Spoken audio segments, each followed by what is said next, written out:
노량해전이라는 것이 정말 치열하고 처절하고 엄청나게 큰 해전이었다고 하더라고요. 그리고 이순신의 죽음을 다룬 작품인 만큼 굉장히 할 얘기가 많지 않나. 그 롱테이크가 하나 나오는데 전쟁의 참상을 제대로 보여준 장면이 아닌가. 그 백윤식 배우가 연기한 심하지 장군이 3부작 통틀어서 가장 강력한 적이 아닌가. 이 불구대천의 원수인 wenong들을 절대로 본국으로 그냥 살려 돌아보지 말자 해가지고 이렇게 노량에서 이제 전쟁을. 이순신의 삼남 이면이 왜군들에 의해서 죽거든요. 이순신의 어떤 개인적 복수심이 작동한 건 아닌가요? 큰 대의를 보고 움직이는 사람한테는 그런 건 제가 봤을 때는 명분이 되지 않았다. 일본군이 이제 도요토미 히데요시가 이제 죽었어요. 근데 그때 이제 조선은 우리가 일본 본토를 치지 못할지언정 남아있는 일본군들을 모조리 쓸어버려야 되겠다. 어떻게 보면 명량하고 한산도를 합친 것보다 더 큰 규모가 노량대첩이었어요. 영화와 함께하는 인터뷰, 영터뷰 시간입니다. 오늘 초대 손님은 숙청의 역사 한국사 편과 세계사 편을 쓴 국민일보의 최경식 기자님입니다. 안녕하세요. 안녕하세요. 네, 지난번 서울의 봄 리뷰를 같이 했었는데 굉장히 반응이 괜찮았습니다. 너무 좋네요. 네. 혹시 뭐 책이 조금 더 팔렸나요? 책이 좀 팔렸습니다. 오, 그 교보문고 거기에 순위가 나오는데 이 영상이 나간 이후에 순위가 눈에 띄게 좀 오른 측면이 좀 있어가지고 예, 확실히 좀 팔렸습니다. 아, 네. 네네. 다행입니다. 예, 감사합니다. 아, 네. 여러분 덕분입니다.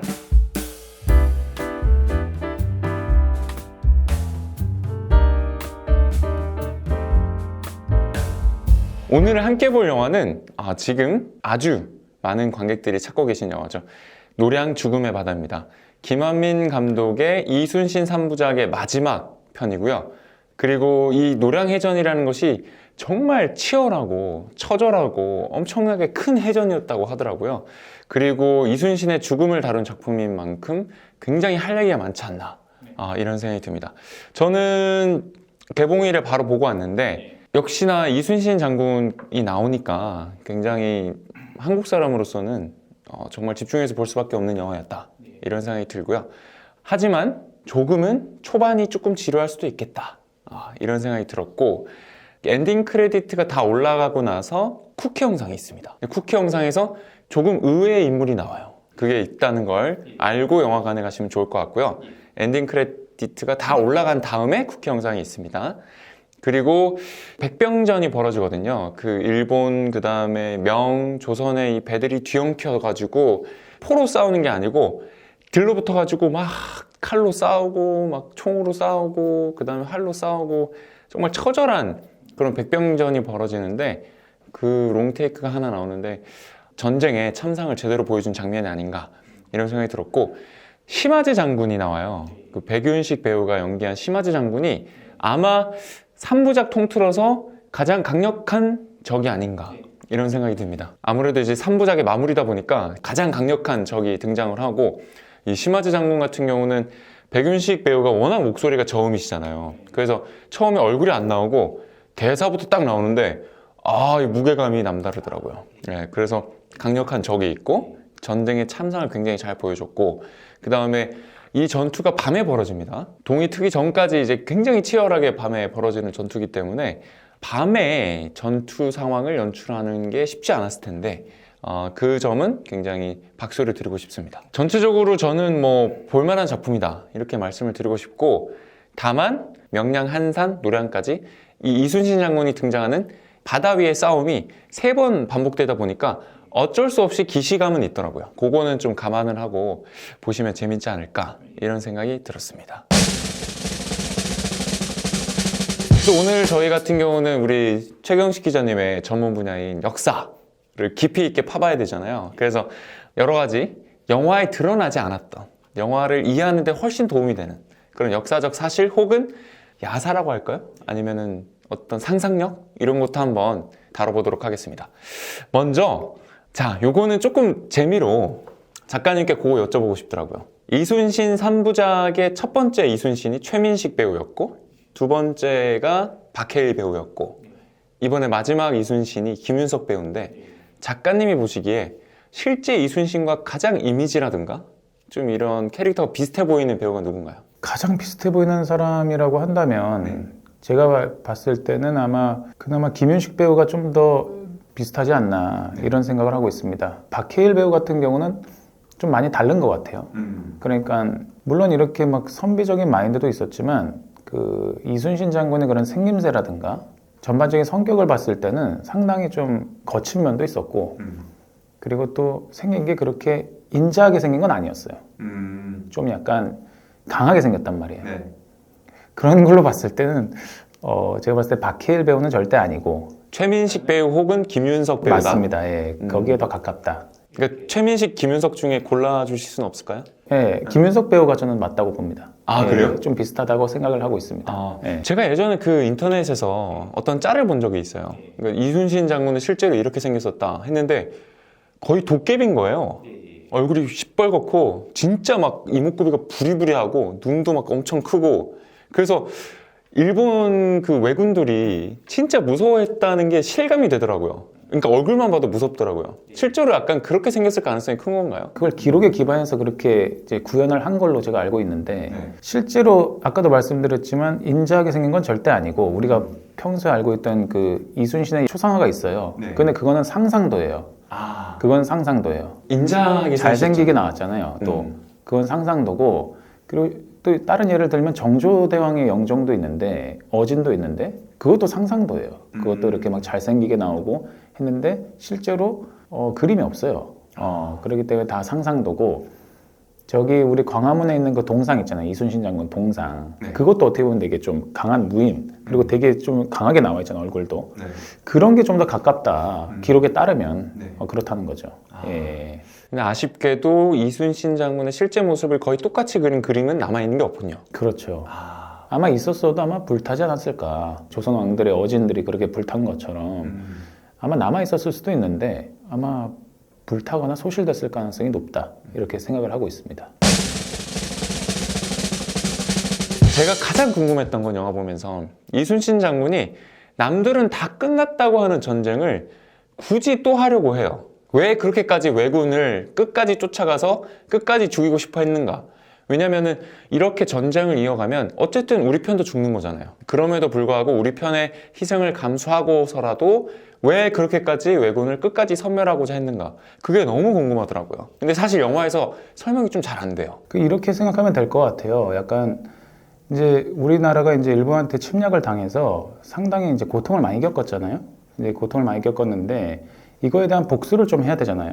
복수가 좀 필요한 상황인데 우리나라가 이제 조선이 이제 일본 본토로 침공할 그런 여력은 안 되고 그러다 보니까 그러면 이제 국내에 좀 남아있는 일본군이라도 살려 돌아보내지 말자 이런 공감대가 있었어요. 그래서 이순신도 거기에 동의를 해가지고 그러면 이 불구대천의 원수인 외놈들을 절대로 본국으로 그냥 살려 돌아보지 말자 해가지고 이렇게 노량에서 이제 전쟁을 이제 하게 된 거죠. 예. 그러면은 일본까지 쫓아갈 계획도 있었던 건가요? 만에 하나? 그러니까 그거가 불가능했던 거예요. 일단 조선이라는 나라가 그때 고려 시대와 달리 군사력이 그렇게 강한 나라가 아니었어요. 그 병력 동원도 많이 할 수가 없었던 나라였어요. 고려 같은 경우는 최근 나오는 고려 거란 전쟁을 보면 뭐 30만 대군을 그냥 동원을 하잖아요. 근데 조선 같은 경우는 기껏해야 그 임진왜란 전에 율곡 이이가 주장했던 게 10만 양병설이에요. 많아봐야 10만이었다는 거야. 그러니까는 그 조선시대 그런 군 체계상, 병력 동원 체계상 이렇게 많은 군대도 동원할 수 없었고 군사력이 그렇게 고려만큼 강하지 않았습니다. 그래서 그 이후에 임진왜란 이후에 병자호란 터졌을 때도 속절없이 무너졌잖아요. 고려시대와 달리. 그러니까 이런 거 보면 조선은 그 일본 본토로 침략할 수 있는 그런 전력이 안 됐었던 거죠. 예. 근데 영화에서도 묘사되는 장면 중에 중요한 장면 중에 하나가 뭐냐면 이순신 장군의 자녀가 삼남 일녀인데 이순신의 삼남 이면이 왜군들에 의해서 죽거든요. 이면이 왜군에 의해서 죽임을 당했다. 그것 때문에 이순신의 어떤 개인적 복수심이 작동한 건 아닌가요? 그래서 왜군을 저렇게 끝까지 쫓아가서 죽여야 된다 라고 생각한 건 아닌가요? 그렇게 개인적인 감정도 고려는 해볼 수 있는데 근데 알다시피 이순신 장군은 개인의 그런 사적인 감정을 이렇게 어디엔가에 적용하는 분이 아니십니다. 예, 좀 더 큰 대의를 위해서 움직이는 사람이기 때문에 네. 그런 사적인 작은 소의를 가지고 물론 자식에 대한 그런 건 있겠지만 큰 대의를 보고 움직이는 사람한테는 그런 건 제가 봤을 때는 명분이 되지 않았다. 저는 이렇게 생각을 하고 있습니다. 근데 그 자식이 죽었는데, 근데 아무리 뭐 대의를 중요시하는 분이고 이 나라의 전쟁을 다 책임지는 분이니까 책임감도 막중했고 사사로운 감정이 흔들리지 않아야 된다고는 하지만 이면이 죽었을 때 이순신은 어떤 기분이었나요? 그게 뭐 기록에 남아 있나요? 혹시 난중일기라든가 이런 곳에? 좀 기록이 좀 나와 있는 걸로 알고 있고 네. 정말 가슴이 찢어지는 듯이 이렇게 통탄한 그런 감정을 이렇게 기록에 이제 남긴 걸로 제가 알고 있습니다. 예. 그래서 영화 속에서는 그 이면이 이제 여진구 배우가 연기를 하는데 굉장히 좀 가슴 아프게 그렇게 표현이 됐던 것 같습니다. 시기상으로는 그 박해일이 이순신으로 나왔던 한산도 대첩이 제일 먼저고 그 다음에 명량해전 그리고 이번에 노량해전이잖아요. 그 각 해전이 좀 어떤 차이가 있었고 특히나 이 노량해전이 어떤 특이점이 있는지 좀 궁금합니다. 일단은 한산도 대첩이랑 명량 대첩을 같이 보면은 전쟁의 양상을 바꾼 해전이었다고 볼 수가 있죠. 한산도 대첩을 통해서 거기에서 승리함으로써 조선이 이제 삼도 제해권을 이제 확보를 했고, 그리고 일단 칠천량 해전을 통해서 이제 패배를 했잖아요. 근데 거기서 상당히 어려운 지금 상황이 있었는데 명량 해전을 통해서 그 13척의 판옥선으로 133척의 일본군을 격파하는 그런 위대한 전과를 올리면서 칠천량 패배 이후에 어려워졌던 그 전세를 다시금 회복을 했어요.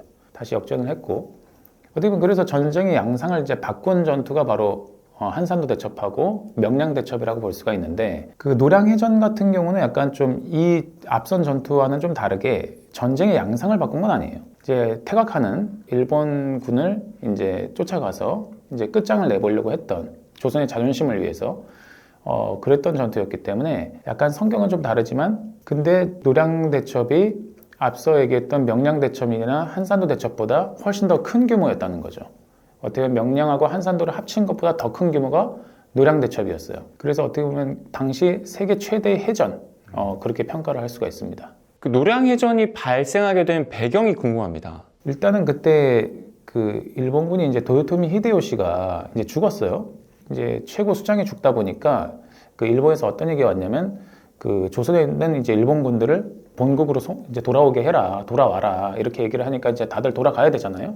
근데 그때 이제 조선은 우리가 일본 본토를 치지 못할지언정 남아있는 일본군들을 모조리 쓸어버려야 되겠다. 그것이 우리가 할 수 있는 최선이다. 이렇게 생각해서 그냥 살려보내지 않으려고 그랬어요. 그때 마침 이제 조선이 이제 제대로 노렸던 거는 이제 순천 외성에 있었던 고니시라는 장군이에요. 그 고니시는 그 임진왜란 터졌을 때 제1선발이었어요.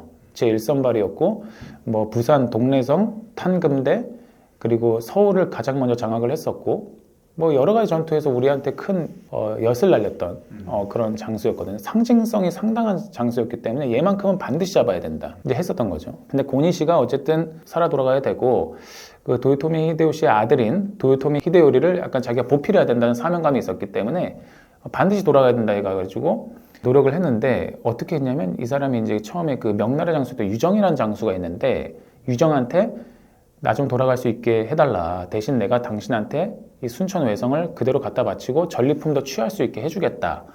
이런 식으로 하면서 이제 거래를 했죠. 근데 유정이 받아들였어요. 받아들여가지고 이제 했는데, 그래서 막상 이제 고니시가 이제 도망가려고 했는데 거기에 또 조명수군이 이제 막고 있는 거야. 그래서 이번에 이제 유정한테 얘기를 불만을 토로했더니만, 안 맡기로 해놓고 왜 이렇게 막고 있느냐 불만을 토로했더니만, 그때 유정이 한 말이, 거기 수군을 맡고 있는 건 진린이라는 사람이다. 진린이라는 사람이고 나는 육군사령관이다. 그러니까 진린하고 쇼부를 봐라. 이렇게 해가지고 이제 고니시가 진린하고 이제 또 이제 거래를 하죠. 근데 또 진린한테 상당한 뇌물을 갖다 바쳐요. 그래서 진린도 어떻게 보면 허락을 해. 도망갈 수 있게끔 막지 않겠다. 이런 식으로 돼가지고 또 이제 고니시가 가려고 했는데, 근데 거기를 또 막고 있었던 게, 그래도 끝끝내 막고 있었던 게 이순신이었던 거야. 그 이순신 끝까지 막고 있으니까 이순신은 말이 안 통하잖아요. 뇌물이 안 통해. 그러다 보니까 그 고니시가 한 방법이 뭐냐, 저기 그 부산이라든가 또는 사천이라든가, 사천에 있던 시마즈한테 도움을 요청하자. 시마즈 요시히로한테 도움을 요청하고, 그리고 저기 부산에 있던 다카하시, 그리고 소 요시토시라고 또 있어요. 그런 네 부대한테 좀 약간 이렇게 도움을 달라. 그렇게 해가지고 그래서 시마즈라든가 다른 일본군 같은 경우가 이제 고니 씨가 상징성이 있는 인물이니까 안 도와줄 수가 없는 거예요. 그러다 보니까 이쪽 일본군 500척이 고니 씨를 구하러 가는 거야, 노량으로. 이러면서 이제 노량 해전이 이제 점점 달아오르는 거죠. 그러면서 이제 일본군의 계획은 여기서 한 500척이 오고 고니 씨가 300척을 갖고 있으니까 여기서 맡고 있는 이순신을 협공을 하자. 이렇게 된 거예요. 그때 이제 고니 씨가 이제 자기를 구하러 시마즈라든가 이런 양반들이 오니까 이제 쾌재를 불렀죠. 이제 와서 이제 이순신을 이길 수 있다. 근데 여기서 이제 이순신이 이제 어떻게 나오냐면 그 자기들이 협공을 당할 수 있기 때문에 협공을 당하기 전에 자기가 먼저 시마즈 일본군을 먼저 선제 공격한다. 이런 식으로 해가지고 그래서 이제 노량해전이 이제 발발하게 되는 거예요. 도대체 뭐 얼마나 큰 규모였습니까? 그때 이제 일본군이 이제 이쪽에서 이제 구원하러 오는 일본군이 500척 정도 됐고 고니 씨가 갖고 있던 게 300척이었어요. 그리고 이 조선 수군이 그때 기록상으로는 판옥선 한 80여 척이라고 나와 있는데 근데 제가 알기로는 여러 가지 그런 작은 함선들까지 다 포함하면 약 200척 정도가 되지 않았을까 이렇게 추정이 가능하고 그때 이제 그 이순신을 도우러 왔던 그 명나라 진린 거기 같은 경우도 한 300척 정도 됐어요. 300척. 그렇게 해가지고 이제 맞붙게 되는데 총 500대 500이 맞붙어가지고 총 1000척이 노량해협에서 맞붙게 되는 그런 엄청난 이제 그런 싸움이 벌어지게 되는 거죠. 근데 아까 웃긴 거는 뭐냐면 그 고니 씨 같은 경우는 자기를 도와달라고 그렇게 얘기해놓고 자기가 협공하자고 해놓고는 자기 혼자 도망가요. 몰래 도망가요. 일본으로. 양아치 짓을 제대로 한 건데 왜냐면 자기는 이제 무탈하게 돌아가서 이제 그 자기가 모셨던 주군의 아들을 이제 모셔야 되니까 그렇게 몰래 도망가요. 그래서 일본에서도 이걸 탄핵을 받고 상당히 비판을 많이 받아요. 그래서 근데 고니시 부대가 돌아갔기 때문에 그 300척은 빼야 되기 때문에 총 500대 500, 한 1000척이 붙었다 이렇게 볼 수 있는 거죠. 시마즈 500척, 그 다음에 조명연합군이 500척 정도, 1000척이 붙었고 그러면은 투입된 병력은 얼마입니까? 영화에서는 2만 명이 전사했대요.